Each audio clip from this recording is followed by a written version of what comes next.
Everything you're about to hear is just my assessment. It's my opinion and not to be taken as fact. Would he be more upset if Ashton was hanging with a white guy or a Hispanic guy or an African American guy, or did racial anything have anything to do with Rod's reaction to any of these things that never got corrected? Well, based on the men that I know that Ashton had affairs with, they were all African American, and I know that that would not be accepted or tolerated. Like if, like, let's say she wanted to marry someone that was of that race, that would absolutely not fly at all. I don't. Marriage. See, here's marriage. I don't care. I don't care what color you are. I don't care what ethnicity you are. Nobody cares. Nobody cares. Right. Now, I'm not going to say if you're going to have fornication, that's what the Bible calls it. But what I am trying to point out, and I just wonder. So, in other words, the guys are racist. That's what I'm saying. Rod Parsley's recent actions following public accusations of racism by Robin Torgrimson of Megamaniacs and Everett of Ohio for Freedom reflect a pattern of performative behavior, hypocrisy, and a failure to address long-standing systemic issues within his ministry. His sudden increase in featuring Black individuals in his social media content, highlighting Black worshipers, gospel artists, and preachers, comes across as a calculated attempt to obscure his past behavior rather than a sincere effort to promote inclusivity and racial reconciliation. When analyzed alongside his history of failed relationships with Black leaders and ministers, these actions reveal a troubling pattern of tokenism, exploitation, and erasure. First, performative inclusion, a transparent smokescreen. Parsley's recent emphasis on Black representation across his platforms is neither subtle nor convincing. By suddenly featuring Black worshipers on camera, promoting Black gospel artists, and including Black preachers in his Facebook stories, Parsley is clearly attempting to control the narrative and deflect attention from the accusations of racism leveled against him. However, this abrupt shift is performative at best and manipulative at worst. True inclusivity and diversity are not reactive. They are intentional and deeply embedded in the culture and leadership of a ministry. The timing of Parsley's actions betrays his insincerity. If racial equity had ever been a genuine priority for him, these efforts would have been evident throughout his career, not hastily implemented following public criticism. Instead, his actions expose a leader who views Black individuals as tools to rehabilitate his image rather than as valued partners in ministry. 2. A pattern of broken relationships with Black leaders.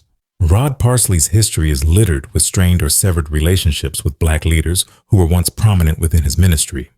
Their departures, and Parsley's apparent efforts to erase their contributions, raise serious questions about the environment he fosters and the systemic issues at play. Elder Brandon Mathis. A former Black elder at World Harvest Church, Brandon Mathis played a significant role in Parsley's ministry before becoming a pastor elsewhere. Since his departure, Mathis has not been seen or mentioned in connection with Parsley or World Harvest Church. This silence suggests that Parsley is unwilling to acknowledge the contributions of Black leaders who leave his orbit, potentially because their departures highlight deeper issues, such as racism or mistreatment. Pastor Donald Battle. As a leader in Parsley's former World Harvest Church Ministerial Fellowship, Pastor Donald Battle of Divine Faith Ministries near Atlanta was a key figure in Parsley's network. Yet for years, Battle has not been publicly associated with World Harvest Church, nor has he been mentioned by Parsley. The lack of transparency surrounding Battle's absence raises significant concerns. Did Battle leave due to a fallout with Parsley? Did he grow weary of the racism, exploitation, or abuse that many have accused Parsley of perpetuating? Elder Jermaine Brunson. Parsley's recent reconciliation with Elder Jermaine Brunson, after what appears to have been a fallout, is particularly suspicious. If their relationship was strained, why is Parsley only now bringing Brunson back into the fold? The timing strongly suggests that this move is more about optics than genuine reconciliation.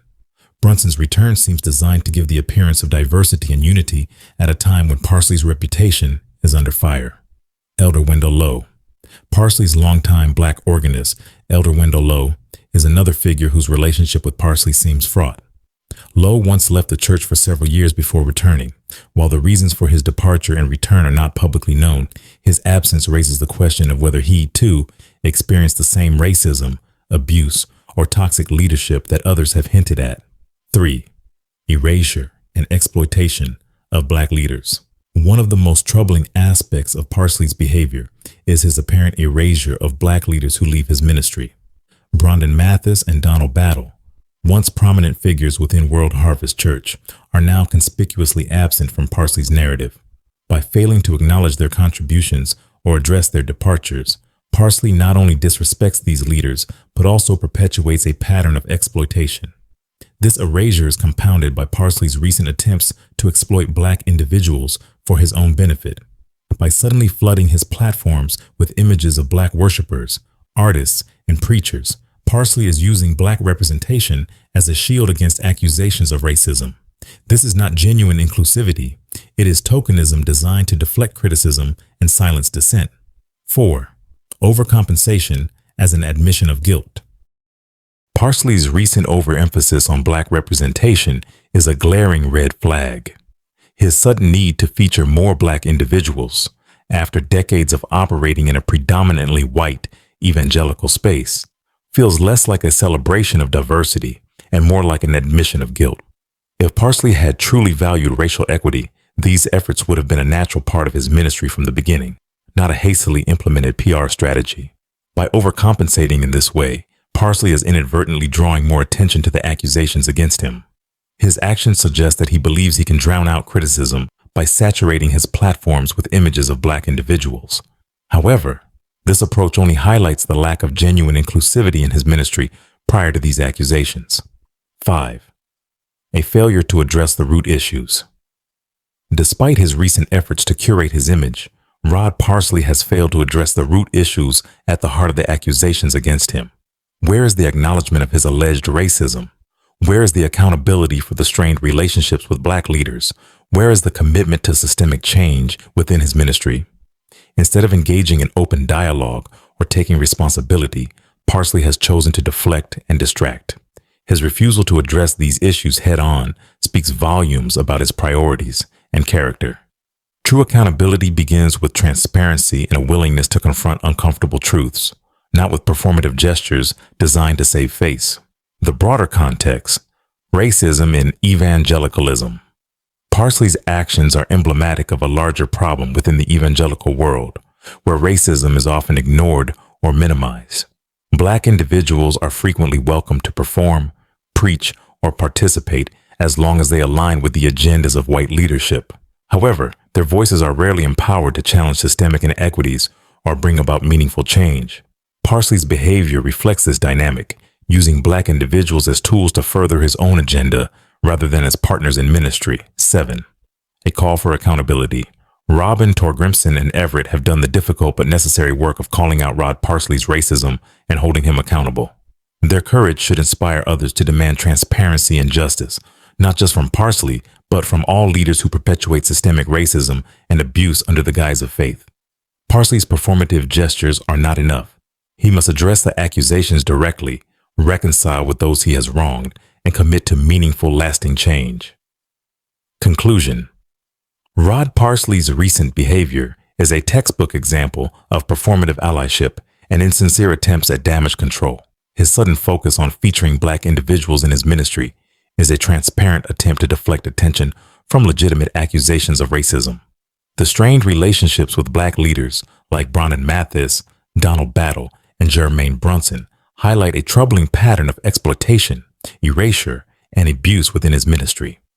Until Parsley acknowledges his past mistakes, takes responsibility for his actions, and commits to genuine transformation, his efforts will continue to ring hollow.